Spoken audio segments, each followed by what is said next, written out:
Bueno, muchísimas gracias por la presentación y por haberme invitado. Para mí es un placer estar hoy aquí. Gracias por estar los asistentes y asistentas, ¿no? Después de comer es más difícil.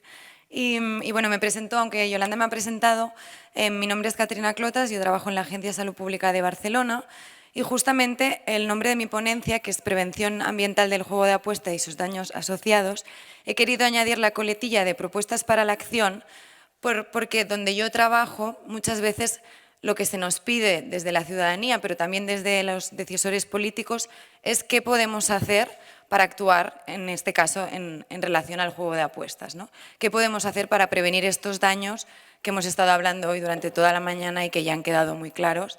Y por eso justamente he querido añadir este punto un poco, ¿no?, de resaltar qué podemos hacer o qué podemos pedir o incluso exigir que se haga para prevenir el juego de apuestas y sus daños asociados, desde esta perspectiva más ambiental. No sé si con el nombre de prevención ambiental estáis familiarizadas. Las medidas o intervenciones de prevención ambiental llevan muchos años haciéndose. No es tan común el nombre, quizá desde hace unos 20 años más o menos que es más común.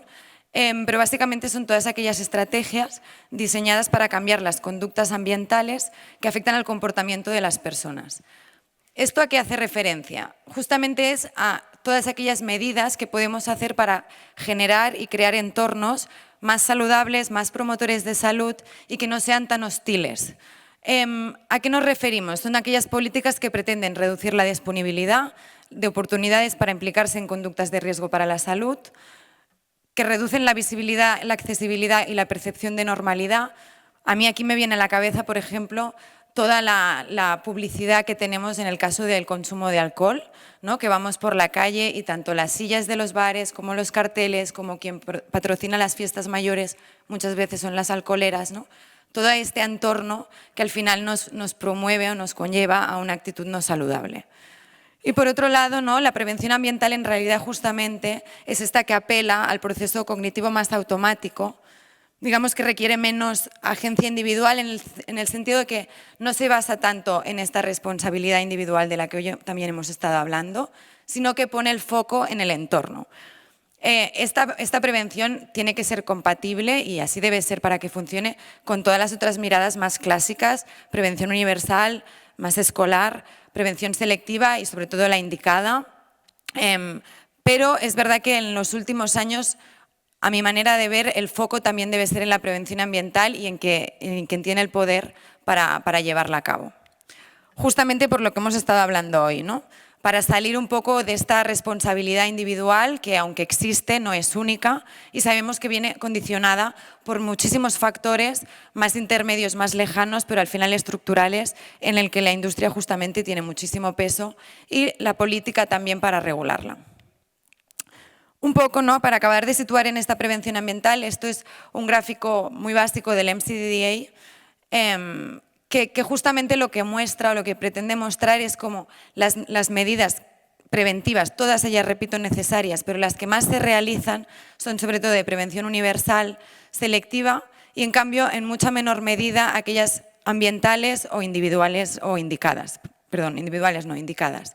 Y en cambio las ambientales y las indicadas son las que demuestran tener una mayor efectividad, ¿no? Entonces, un poco este cambio de giro que debemos dar, o que yo propongo que al menos demos o lo pensemos, que es enfocarnos más a esta prevención ambiental, que además de ser efectiva, lo que sobre todo es coste efectiva, ¿no?, en el momento en que tiene un espectro muy amplio de actuación y llega a muchísima población.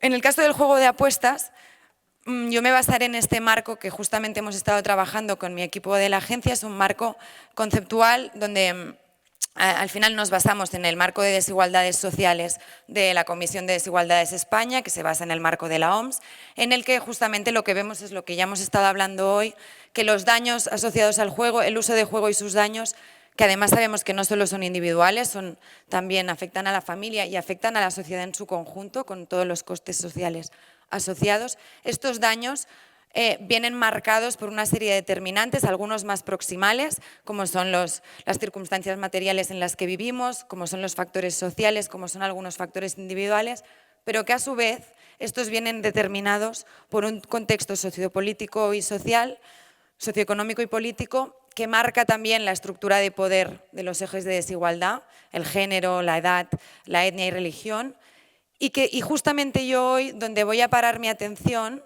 es en estos determinantes más estructurales, socioeconómicos y políticos que tienen que ver con las políticas de control de acceso, de disponibilidad, de publicidad, con todo lo que configura la norma y lo que entendemos por normal y normalizado, y también con el peso muy importante en el caso de sustancias y en el caso de juego de apuestas de la industria.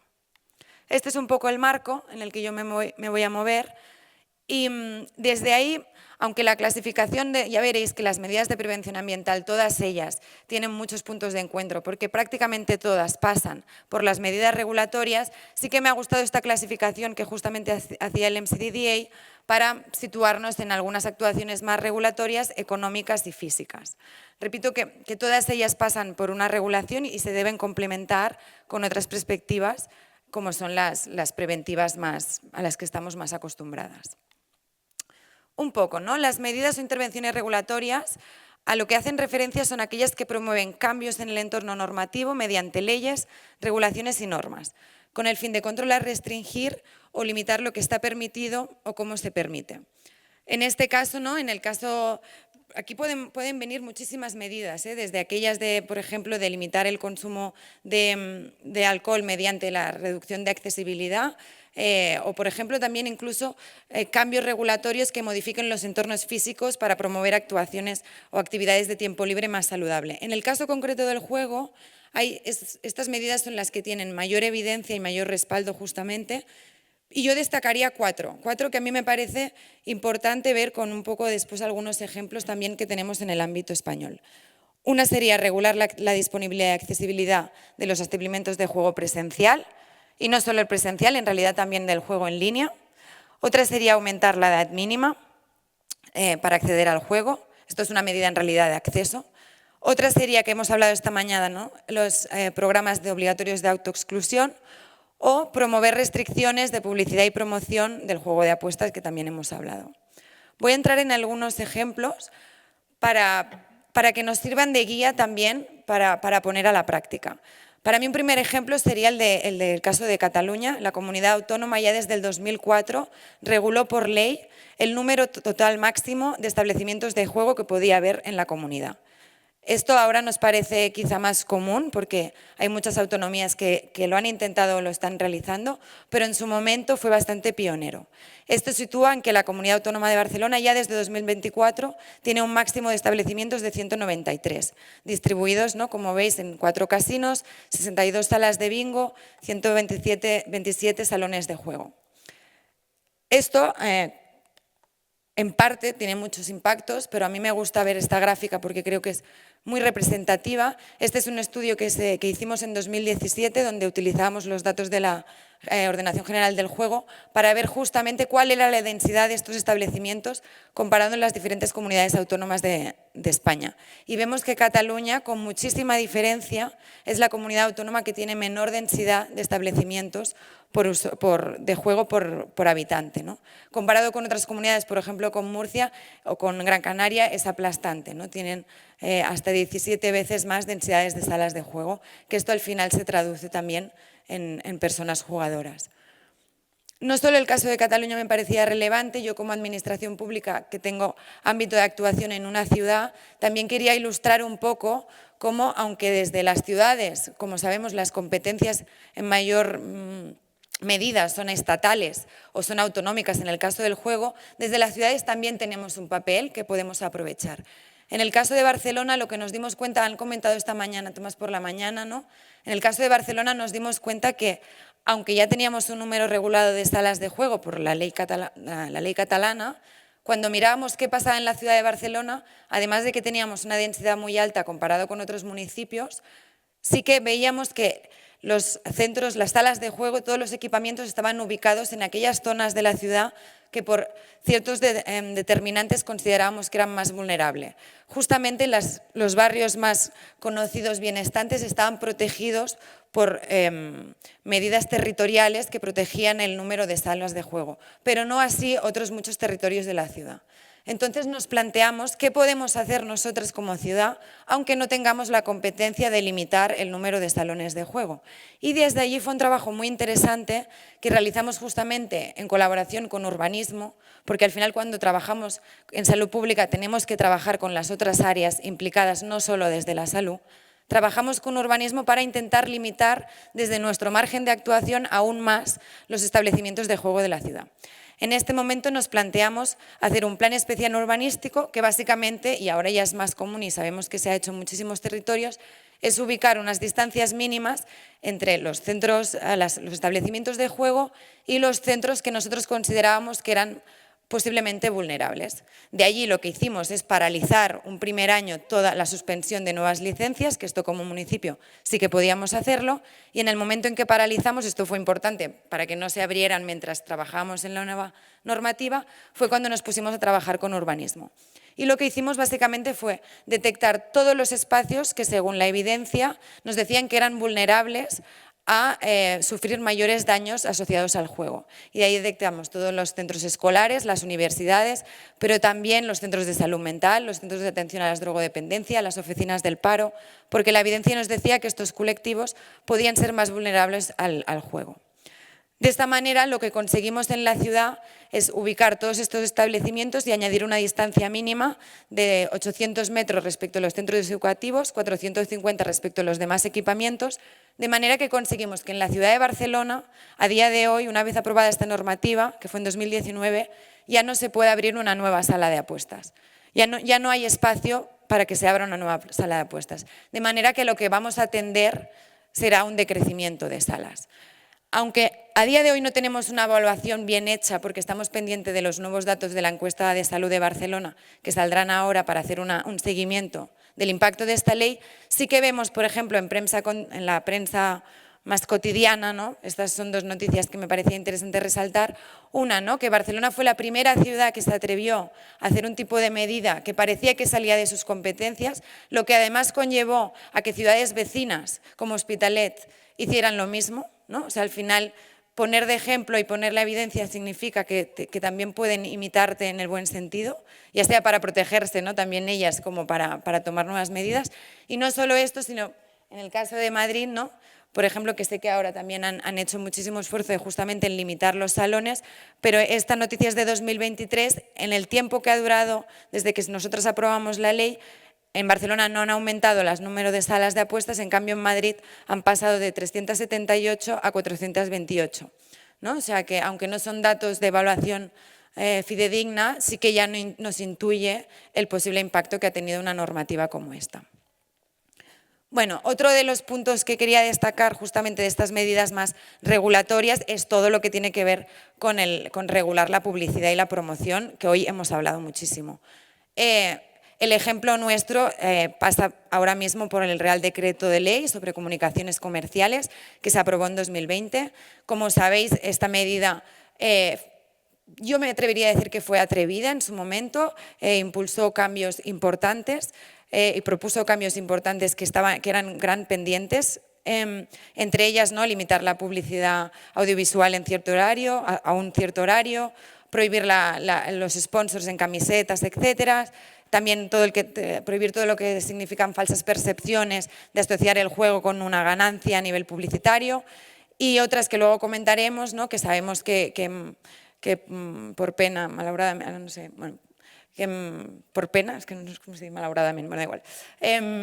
Desgraciadamente, muchas gracias, han quedado obsoletas actualmente, pero que era prohibir anuncios de personas relevantes o de notoriedad pública, prohibir también la emisión de bonificaciones de captación y prohibir que los operadores de juego enviaran publicidad si tú no estabas suscrito a alguna operadora.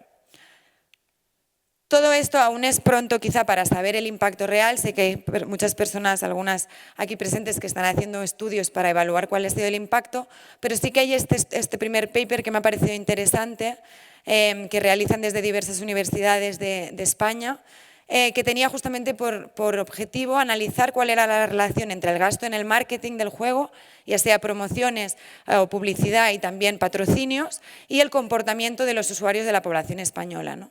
utilizaban datos de la Dirección General de Ordenación del Juego y datos entre enero de 2013 a diciembre de 2023, ¿vale? Quedando en medio el decreto ley. Los resultados, es un paper súper interesante que podríamos discutir muchísimo, pero los resultados muestran en primer lugar, ¿no?, esta clara asociación entre que la inversión en publicidad, en promociones y en patrocinios incrementa significativamente el número de cuentas nuevas y activas, los depósitos y el total de dinero apostado. O sea, esta relación que ya sabemos la corroboran, ¿no?, con este estudio. Y, por ejemplo, estimaban en el caso español que por cada euro invertido en bonos o en patrocinio, los jugadores depositaban 1,6 euros y 4 euros en sus cuentas respectivas, ¿no? Me parecía un dato interesante. No solo se quedan aquí este estudio, sino que también lo que pretende es empezar a hacer una primera exploración, un análisis exploratorio de cuál ha sido el posible impacto del Real Decreto sobre el gasto en marketing y justamente sobre esta relación, ¿no?, entre gasto y actividad de juego. Un primer dato que ya ha comentado también Choliz antes, ¿no?, y que es muy interesante, es ver cómo en un primer momento esta ley produce una caída en el gasto invertido tanto en publicidad general como en los propios bonos como en los patrocinios. Y no solo esto, ¿no?, sino que los investigadores demuestran que se reduce esta asociación tan clara entre gasto invertido y juego, ¿no? Es como que ven que se difumina justamente esta relación. No pasa en el caso de los bonos, y como ellos mismos, de los bonos de captación, y como ellos mismos dicen, es pertinente entender un poco más por qué está pasando esto, ¿no? ¿Qué ha pasado con los bonos? ¿Qué salida han encontrado o cuál es la explicación para que justamente los bonos, que antes también hacían una pregunta al respecto, ¿no?, tengan esta fuerza y siga manteniendo esta asociación? Y justamente en este sentido creo que aún es más importante, ¿no?, destacar que este estudio que demuestra esta relación entre el decreto ley, el impacto del juego y el impacto en dinero gastado, es más necesario que nunca cuando sabemos que el Tribunal Supremo ha anulado varios de los artículos de este Real Decreto Ley, en una parte argumentando que no había suficiente evidencia de la relación causal que había entre uno y otro, ¿no?, entre esta publicidad y el daño asociado al juego. Entonces, resaltar, ¿no?, la necesidad de seguir apostando por estos estudios que evidencian esta relación para que no pasen situaciones como estas, en las que, como sabemos, varios de los artículos, los que he marcado, ¿no?, en particular, por ejemplo, los bonos de captación, han quedado suprimidos. Y bueno, y esto también lo ha adelantado antes Choliz, y es un poco más decepcionante, pero bueno, también decir que mirando los datos de 2024, entre la caída de estos artículos podemos ver que ya ha tenido un impacto, ¿no?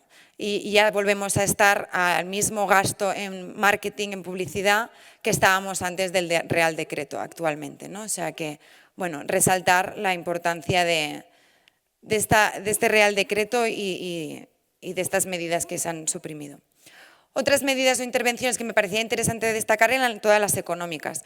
Estas medidas son aquellas dirigidas a producir cambios en el entorno económico para fomentar comportamientos más saludables o reducir o desincentivar aquellos menos saludables. Aquí también tenemos varias, las que tienen mayor evidencia porque además han sido las más estudiadas: la imposición de impuestos específicos al juego, la regulación de las apuestas máximas y la eliminación de los límites de depósito, los que se autoimponen por la industria del juego, y la restricción nuevamente de las promociones y bonificaciones.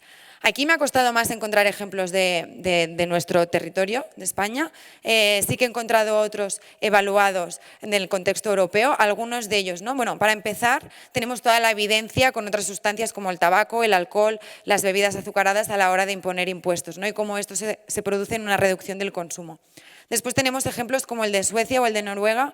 En Suecia aumentaron un 10% los impuestos sobre el juego online y esto lleva a una disminución al año siguiente de un 4% de las actividades de juego. Noruega, que tiene otras particularidades, no sé si conocéis, pero que el monopolio del juego es del Estado, esto ya es una particularidad muy importante, pero los altos impuestos sobre todas las tipologías de juego hace que Noruega tenga una de las tasas menores de jugadores problemáticas de toda Europa. Y por otro lado, hay otras revisiones sistemáticas que también sustentan esta relación. Sí que me parecía interesante y de honestidad decir que Lancet ha publicado en 2022 perdonad, un artículo donde habla también de los riesgos de solo imponer este tipo de medidas de aumentar impuestos.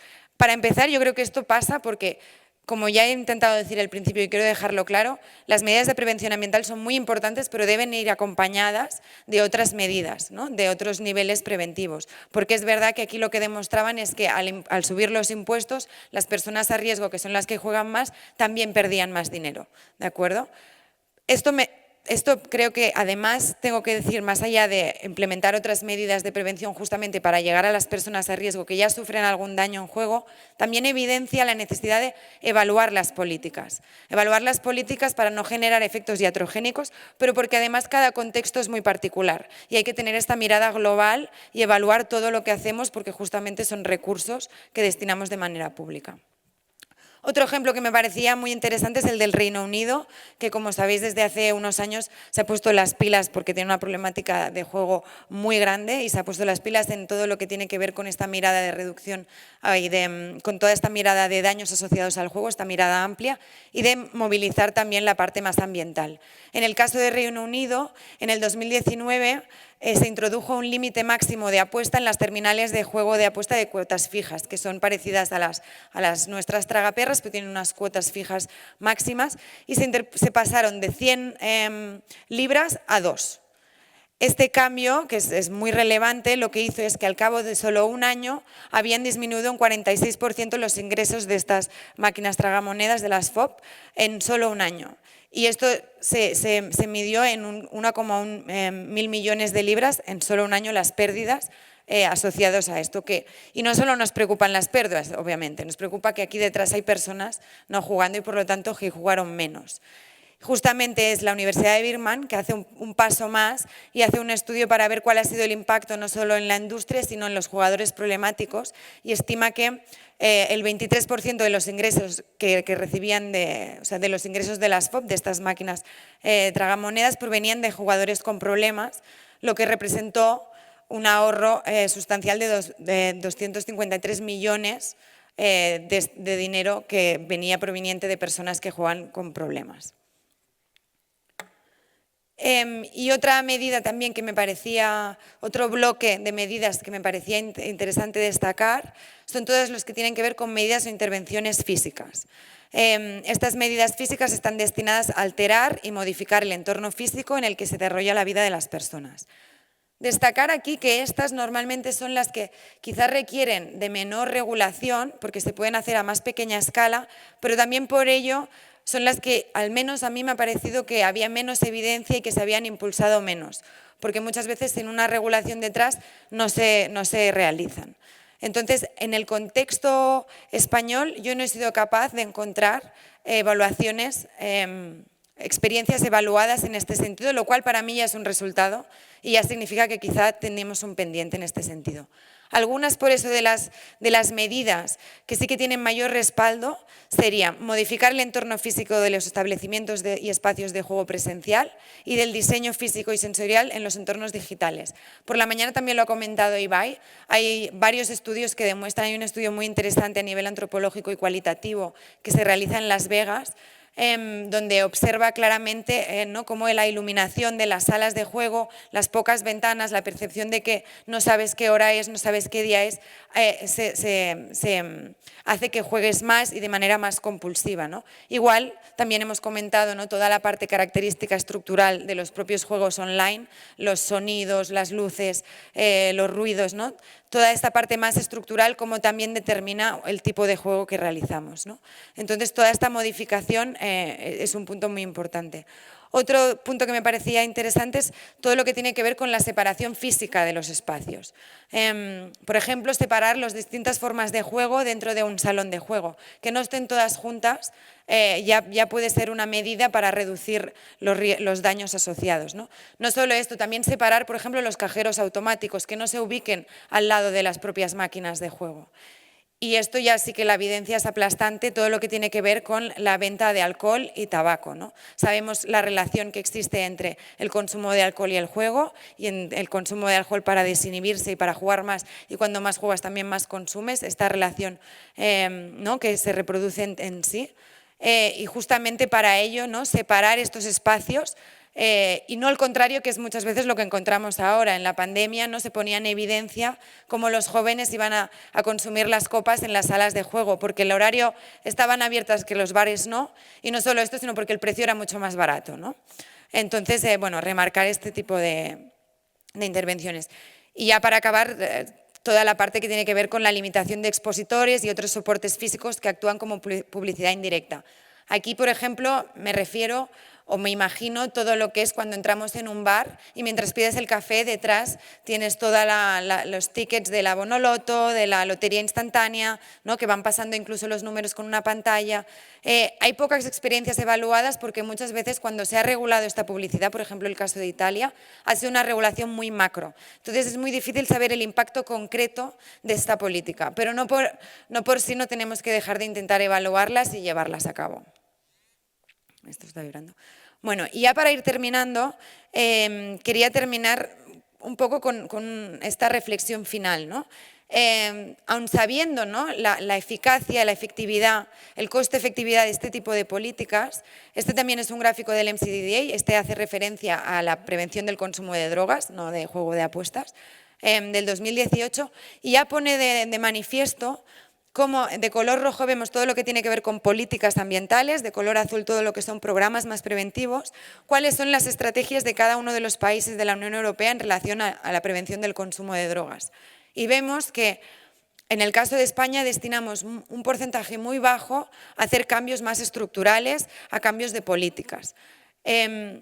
Repito, esto no significa que tengamos que reducir, ¿no? los programas universales, selectivos, preventivos, pero sí quizá poner el foco en todas estas medidas más estructurales, justamente, que modifican el entorno y que apelan a esta no responsabilidad individual que sabemos que no es cierta. ¿Por qué puede estar pasando todo esto? Y aquí me gustaría terminar. Bueno, tenemos muchos obstáculos. Uno primero de la prevención ambiental es el propio reto del concepto de prevención ambiental.